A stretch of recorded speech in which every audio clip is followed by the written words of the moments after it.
You see this episode right here, you never guess what? Sponsored by Squarespace. No. Here we go. What have we got in here? Let's have a look. Ooh.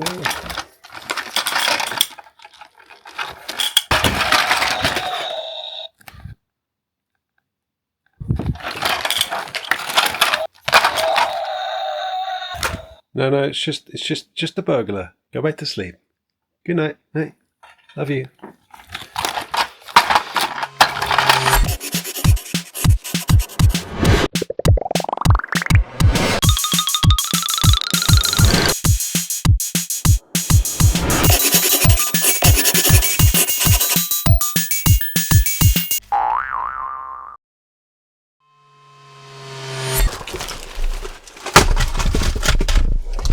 Oh, let's have a look. What do we got? That's the good stuff. You didn't see nothing, right? I mean, you didn't see anything. You know what I mean? Well, hello everyone. Welcome to Bill Making Stuff, episode 97. My name's Bill and I make stuff and I film it so you can look at me while I'm doing it. It's kind of creepy when you put it like that. So what am I going to be doing today?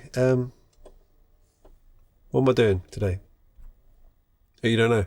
We could just make some monsters then, I suppose. You lot seem to like the monster making episode where I take some old toys, not necessarily from my son, but usually from my son, where I cut them up, make weird monstrosities with them. It's kind of fun, you know, easy to do, easy for you to do at home, as long as you have a child with a seemingly unlimited amount of toys. I never had that many toys as a kid. I think I'm spoiling him, which is partly the reason why I'm stealing from him. So, you know, balancing it out. Today we're going to kitbash and convert some old kids' toys. We're going to use a clay that I've never used before, that I don't really see people using much in crafting videos. And I watch a lot of crafting videos on YouTube. I guess when you 3D print everything, you don't need to craft much. So I want to try it out, see what I can do with it, see if it's applicable to crafting and tabletop gaming and things like that. I'm also going to paint them and maybe make some mold spores. And I've got a bit of a fungusy frame of mind. I've got fungus on the brain. Not literally. I could have fungus on the brain. But I'm really into mushrooms and fungus. I don't know what it is. I go through phases. It's like that cycle of life, like rusty metal, you know, gory flesh and meat. And then the fungus stage. I'm currently at the fungus stage. What stage are you at? Let me know in the comments down below. So I think we should just get on with it. Get a cup of tea. Get a cup of coffee, green tea, hot chocolate, a can of Tizer, Sunny D. Do they still sell Sunny D? What are they do in the pound shop? It doesn't matter. Get a drink and sit down. This is going to be a bit of a long one and enjoy. I think that's it. Anything? You're going to try and blackmail me. You're going to tell my son I stole his toys. Well, seeing as I'm the only one that can hear you, Cat, good luck with that. And he could write a note, I suppose. Cat, I'm going to have to remove your arms for a bit. Is that all right? Yeah, of course it is.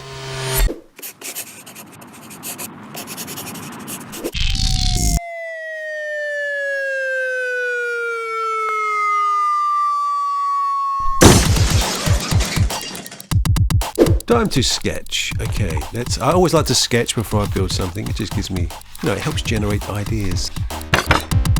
But let's draw some fungusy things and monster things. I already did it. I'm going to be honest with you. I already drew some pictures. I was on a camping trip the other week with Dan Does, as a matter of fact, and my family, and I did a bit of drawing there because I got a little bit bored. So to be honest, I have a pretty good idea of what I want to make, but I don't really have a good idea of what sort of colour the thing should be, or the fungus in general. I'm not sure what colour it should be. So I kind of want to test it out on here. I want to make a little colour palette and paint a few mushrooms. Now I took inspiration from certain Ghibli films, or Ghibli films, like Nausicaa, Valley of the Wind. I love the mushrooms and the fungus and stuff and the spores and that. It's kind of like a nice cold blue colour, which kind of like. I think I'm going to go for that. But I did look up mushrooms online, and basically you can have any colour mushroom you can think of. As far as the fungal creatures go, I like the idea of a tortoise or a turtle covered in mushrooms and fungus and spores. I like the idea of that. Also maybe like a giant, like a drone, like a bee or an ant or something like that. I mean, it kind of looks like that Pokemon with mushrooms on its back. What's it called? I don't know. Comment down below. I'm sure you know. Nerd. The third creature design I think is going to be like a giraffe or like a diplodocus thing, but its head's been replaced by fungus and spores and mushrooms, like it's disintegrated or it's taken over. That's kind of the idea, so I'm thinking I'm going to do that. And hopefully I've got toys of all these creatures, hopefully somewhere. I mean, I have stolen a lot of toys from my children.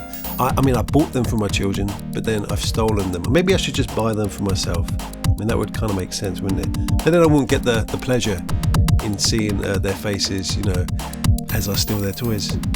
So, I don't know. But there we go, they're the sketches, the terrible sketches. I feel so bad I'm going to do a digital one right now because, they were pretty bad sketches. This is going to be the long neck kind of giraffe dinosaur type fungal creature. I did this on my Samsung Note with a drawing app. If you like to know how to do this sort of stuff, let me know, I could do a video on it. I'm quite into it at the moment. But let's make the thing, shall we? Well, this episode is sponsored by, you guessed it, it's Squarespace. Squarespace is a really useful site to make websites. It's a site where you make websites. And if you're always hesitant about making a website, go to Squarespace and it is just really easy. Say you want to make a website about, I don't know, for example, a pickle. You want to make a website about pickles. We'll go to this template. There's already pickles on there. You just move them around, you change the text, change the font, do whatever you want. It's drag and drop, it's really easy. I even made this website here. This is thegutterlands.com. This is my website where I put all of my builds, stories about my builds and links to the videos. And look at that, I made a pretty nice website. It's so easy to do. If you would like to make a website, there's a link down below. You get 10% off using the code billmakingstuff. Goodbye.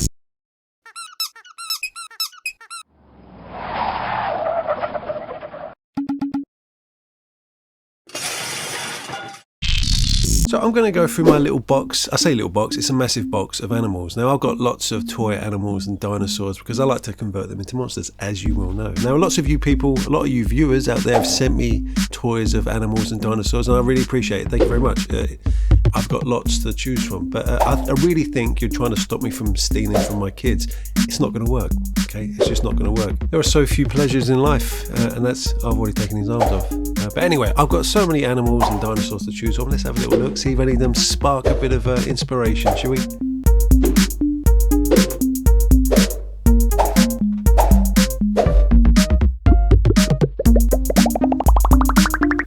So many animals, so many, and this is just the tip of the animal pile I have. So yeah, lots. But let's stick with the original designs. I'm going to make some kind of long neck giraffe dinosaur thing, but I like the idea of having 6 legs.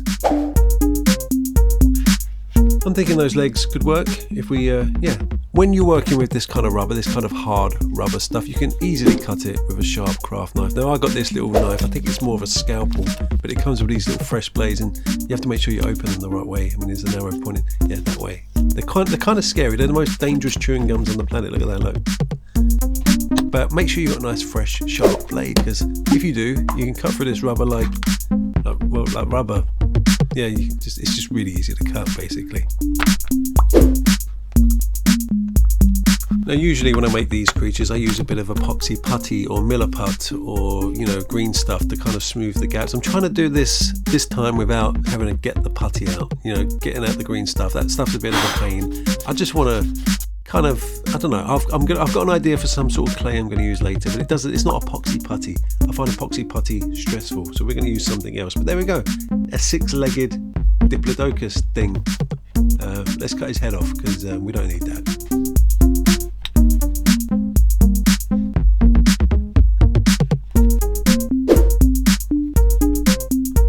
And you know me, I like to keep the heads. The one thing I have in common with serial killers and the murdering and stuff, but that's just a minor thing. But I like to keep the heads because I'm thinking at some point I'm going to make some sort of trophy cabinet or something with animal heads in it for some piece of terrain. I don't know why, I've always had that in mind. So I like the idea of the fungus kind of burrowing its way through the flesh, leaving little gaping wounds and things like that. So I'm thinking of having some exposed rib bones on the back, just a little bit that mushrooms and fungus can grow through. But thinking about it now, I didn't think about it then, but thinking about it now, you're probably not going to see it. Let's just ignore this whole 30 seconds of the video because I'm pretty sure we're not going to see these bones at the end. But I did do it. I have done it. Look, I just did it. It looks pretty good if you used to make a zombie dinosaur or something. But we're not going to see that. I should probably try and think more before I do things. You ever thought about that? You ever think about how you should think more?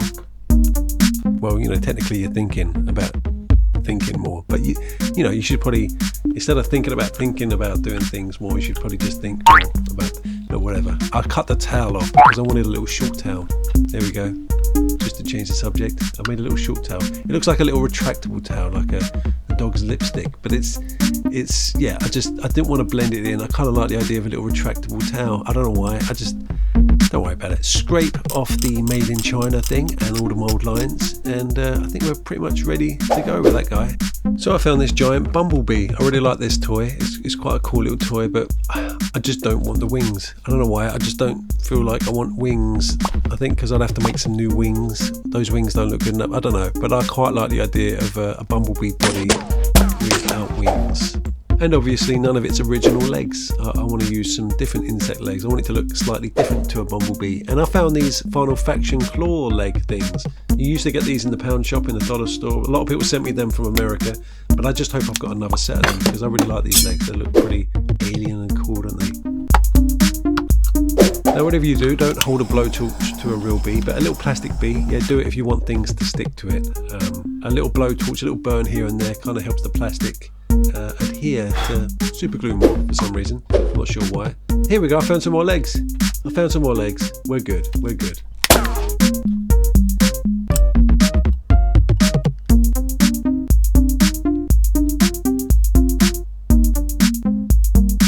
And there we go, much better. I think much better. Those legs are pretty cool. If anyone has any more Final Faction toys in their Dollar Tree or wherever they are in America, let me know. I need to get some more because it's some of the best bits in those Final Faction toys.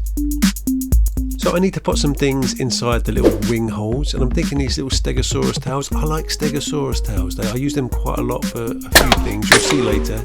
But I'm thinking stick a couple of these in there, like kind of like antlers or fleshy kind of. I don't know. I imagine they release spores in the air. Maybe. I don't know. They just look kind of cool and alien. And these are like alien creatures, aren't they? So I can basically do whatever I like. And so can you. So you can do whatever you like. I'm not saying it's just me. It's not one rule for me and one rule for you. Anyone can do whatever they like, as long as you keep the head after. That's just a joke. I don't really encourage that. Now I found a little turtle, a little sea turtle. And I don't think I want any of it apart from the shell. So I'm going to just, make turtle soup, I guess.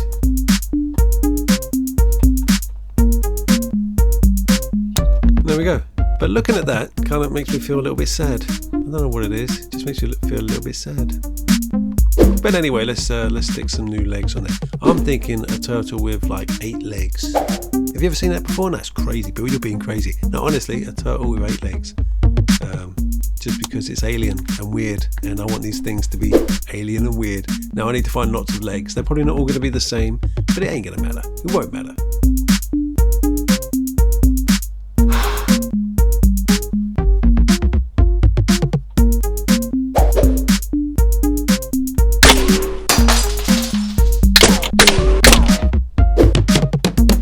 The only problem is I've got lots of dinosaurs without legs now in my collection, but that's fine. It's fine. We're going to go with we've got 8 legs. I think we can do 2 more. I think 10 legs would be even weirder, which is even better. Weirder the better. There we go, 10 legs and a really depressing looking face hole. That little sad hole needs something in it, as I've heard your dad say. So let's make some sort of head. I'm thinking I don't want a traditional kind of head, as your mum said. No, I want some kind of weird tentacly head thing, like one of those weird moles with the pink sort of things coming out of its face, something like that. Like I imagine its stomach comes out of its hole and just picks up food off the ground, something like that. So that's kind of what that is. So there we go. There's my weird 10-footed turtle thing with its stomach coming out of its face hole. There we go. Hello again, me again. It's Bill again. This is the part of the video where I ask you to like and subscribe. This is the call to action. I'm calling you to action to do this. Just that. And click the like button or the subscribe button. Or if you really like what you're seeing, not this, but like just generally, consider joining Patreon. Patreon is the only way this channel can carry on. It's the way it's funded. It's funded by lovely people who want to just throw me a few pounds or a few dollars a month. If you really enjoy the channel and you want to support me, there's a Patreon link down below. If not that, you can go to my website, thegutterlands.com, and buy a copy of my game that I made recently that I've already forgotten about. And if you can't afford to support the channel, just watch it anyway. Just watching it is good enough for me. Just sit there and watch me do stuff here. Just kind of look away once in a while. I can't keep maintaining eye contact. It's just kind of awkward.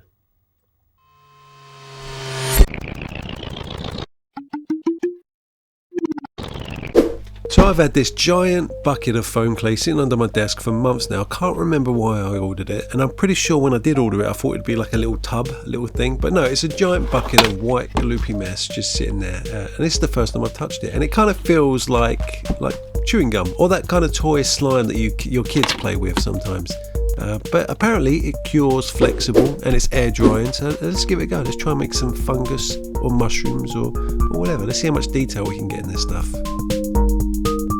Gotta be honest with you, it's quite nice and easy to use. It doesn't leave any residue on your fingers, no mess on the tabletop. I mean, one test I really want to find out is, would it take texture, detail? I've got this little texture roller here. Now if this little bit of clay keeps the texture, keeps the detail once it cures, then we're in business. I'm just hoping it does, because if it cures flexible and keeps texture, then we can use this for all sorts of things. But anyway, let's leave this to, I think it takes about 24 hours to cure. And well, here we go. 24 hours later, and I've made like a ton of stalks and just textured bits of foam, and look at that, it kept the detail, kept the texture, and it's flexible. I don't know if you're as excited as I am playing with this flexible, maybe not that excited, but you know what I mean. I'm kind of excited because it's something that air dries, it's flexible and takes detail. I can do all sorts of things. I made a lot of mushroom caps, maybe too many. I also spent the evening with my kids making worms. I don't see a lot of people using this stuff, but I figure it's for like cosplay, things like that, making armour and details on masks and things like that. But let's hope it takes some super glue and bonds well. And I mean, that's not coming off. Yeah, I think I might love this foam clay. And luckily I have a giant bucket of it. So for some of the mushrooms, I'm going to be using wire, I think, for the stalks. I'm not sure if the foam clay will roll that thin and just not snap. There we go, a ton of mushrooms. I'm not going to use all of them, but it's nice to have extras. You always just stick them in a little jar and use them for a project later on. You always need mushrooms. My thinking is I'm going to add a layer of fungus that I can stick the mushrooms in using this foam clay. Now I'm not sure if this clay will adhere to the plastic. We're going to find out. We'll find out together. We'll all learn together as the video progresses. You're never too old to learn, but you can be too young to learn, as I've found out. My kids have no grasp of physics yet. Also, they can't wipe their own bum properly. They just can't get it. They just don't get it right. I don't know what it is. But you're never too old to learn, which is my point. Unless you're a f***ing idiot, obviously. There are exceptions. And there we go, that's one done. A nice little fuzzy, fungusy back. Apparently fungusy is not a nice word. Some of my patrons in Discord said don't ever say fungusy again. I'm not sure why. I'm not sure, is that some word I've missed? That's, you shouldn't say fungusy. Fungusy. That sounds alright to me. Anyway, this texture is going on really well. I'm just hoping this stuff will take paint. Specifically spray paint, because I do intend to spray paint these things. But there's the bee. You got it. And now for the long neck dinosaur / giraffe 6-legged creature thing. I'm thinking little veins of like fungus coming down out of the holes. Like this thing is a little bit more rotted than the other things, like it hasn't got a head. Its head's gone, which is kind of a bit bizarre. Yeah, it'll have a mushroom there, don't worry, a mushroom for a head.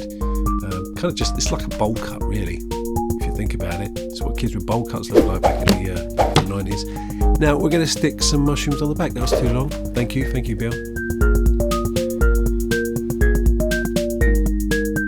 So along with 10 billion mushroom caps, I also made a lot of these little fungal spore things. I'm not sure what you'd call them. They're basically little fungal things that reach up. They probably turn into mushrooms eventually. I don't know what they are, but I see them a lot in like Nausicaa Valley of the Wind and Enshrouded, that game with lots of mushrooms in it. If you know the game, you know the game. But they look pretty cool. That did take a lot of work, but they look pretty cool. Look at it. I kind of want to eat it. It looks kind of edible. Don't eat the mushrooms, Bill. Don't eat the mushrooms.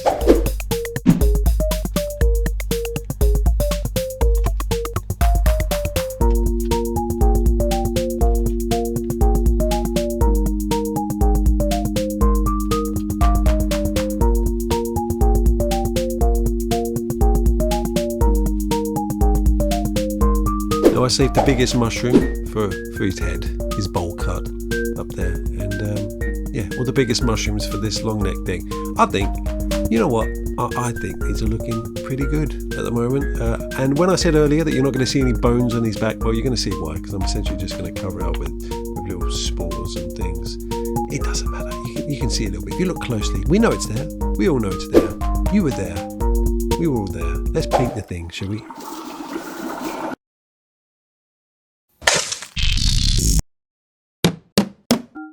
So I'm very happy the spray paint didn't dissolve the foam clay. I don't know why I thought it would. I just thought it might, you know. It'd be one of those things, wouldn't it? But let's give them all a quick dry brush with white, and then let's talk about story time. Because painting time with Bill is boring time with Bill, and boring time with Bill is story time with Bill. Let's talk about the fungus in the Gutterlands. So to those of you who don't know, the Gutterlands is a made-up world where all of my builds exist, coexist, try and eat each other, kill each other, steal each other's shoes. Basically, it's a made-up world where there's a running narrative between all my builds and things, little stories I make up. If you don't know what it is, go to thegutterlands.com and you can read up all about it. But today we're talking about the fungus that's on the back of these poor creatures here. So north of Respite, north of the Rusty Peaks, there is a forest that goes across the entire horizon. It basically covers the whole northern hemisphere of the continent. Now this massive jungle, this forest, has been called the Caustic Clump. Now it's called the Caustic Clump because anything that goes in there gets dissolved by acid or eaten by creatures or anything. You know, it's a toxic, horrible place to go. Now when I say toxic, I don't mean toxic in the sense of a toxic workplace. When someone says something really horrible about you. No, I mean an actual, literal toxic jungle. You walk in there, your shoes will dissolve under your feet, you'll get eaten by insects, acid rain will drip down from the leaves and just burn a hole in your head, you know, that kind of toxic. Everything's poisonous, everything stinks, and it's just really horrible. And it's mainly because of this fungus. Now this fungus, everyone has started to call the blot.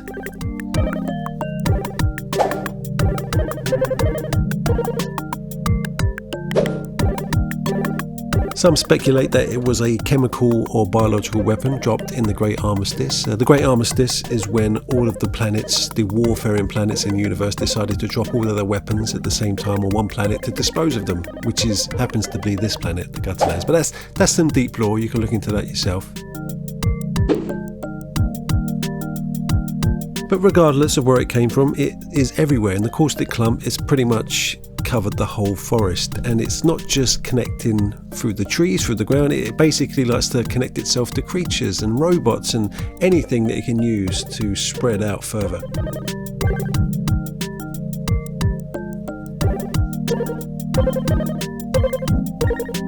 So for example, the creatures I made today, they're not natives of the forest. Some of them may have been, but most of them just stumbled in the forest looking for food. Now all it would take is one little spore under their skin, and it will just grow, spread until they have complete control over the animal's body. Now the blot isn't stupid, it seems to be intelligent in some way. It will use the animals for the best abilities that they can use them for, like the insect animals would be used to defend the forest against fire and invading species. You know, the long neck creatures can be used to pollinate really high trees. If at any point the forest comes under threat from humans or robots or even meaty ones, then the whole forest comes alive in a unified, coordinated defense. Every creature is controlled by one thing. It seems to be everything is controlled by one main center in the middle of the forest. No one's seen the thing yet. The fungus spreads so fast and wide that it's basically the enemy of every species in the Gutterlands. The meat mountain wants it gone because it's encroaching on its area. The same goes for the AI in the plant that creates all the robots. It's taking over robots that it sends in there and making them into mindless drones, just spreading spores further and further out from the forest. And of course the humans, the rusters, they want it gone. So, you know, it has no friends. Everyone wants the fungus gone. But no one's actually managed to reach the centre yet. If they think if they can reach the centre, they can find the thing that controls the whole forest and destroy it.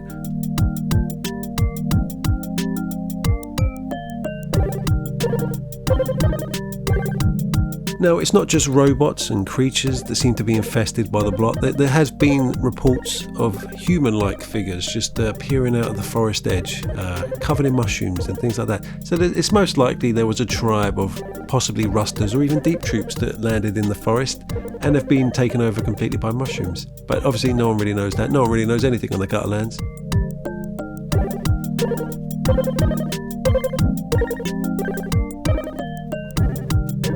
But there you go, that's all I have for you at the moment about the blot, basically the fungus that covers the whole northern hemisphere of the Gutterlands.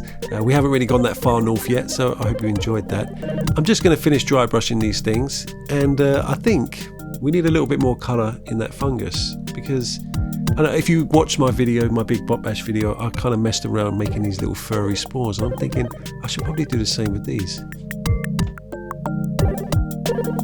And I did it using these little fuzzy, what are these things called? I don't know, you always find them in kids' craft shops, little fuzzy things, I don't know what they're called. But if you mix them with some glue and some paint and you let them dry, they kind of look a bit like little spores. I was quite proud of this little technique I figured out in the big bot bash video. Let's see if we can do it again. This time I'm going to use colourful ones because I want a little bit of colour showing through.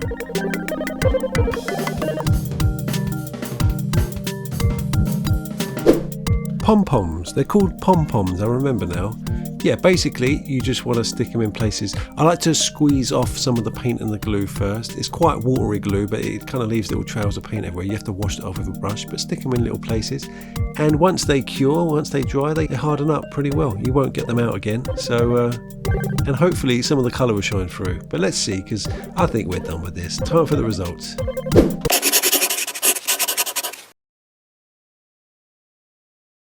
There we go, here are my little spore beast, fungusaurs, fungusy creature, I don't know what to call them, I never know what to call anything, but yeah, what do you think? Do you like them? Comment down below. You know what I'm taking away from this video is foam clay. I love foam clay. It's not messy, it's flexible, you know, you can paint it, glue it, it doesn't feel like it's going to break, but it, you know, it has a nice give.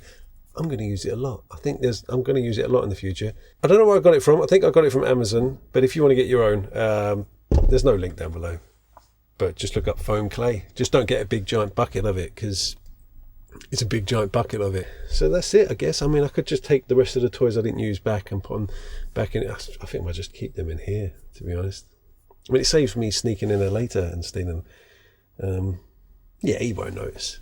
He won't notice. He's got a switch. Let me know what you'd like to see in the next video. I mean, I could do another drawing video, another art video, like maybe digital illustrations. I've been doing a lot of that lately. But anything, let me know in the comments down below what you think I should do next. But until then, I guess I'll see you next episode. See ya. Right, this is when you kind of you can look away now. You don't have to keep staring. Just look somewhere else now. That's it. This is the end of the video, so you can look away. Bye.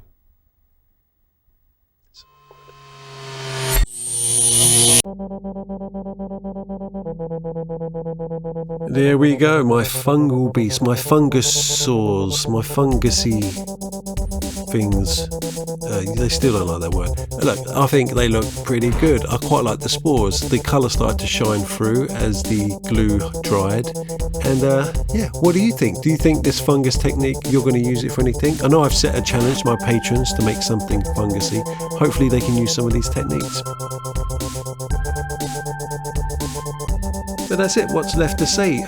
If you like this video, like the video. If you want to share it with your friends, yeah, please do. Consider yourself lucky you have friends. If you really like the video, consider joining Patreon and support my work. Much like these lovely people right here. These are the patrons that help keep this channel going every month, so you should thank them. If you ever see them in a pub, buy them a drink, but let's face it, you won't see them in a pub, they don't really go out much.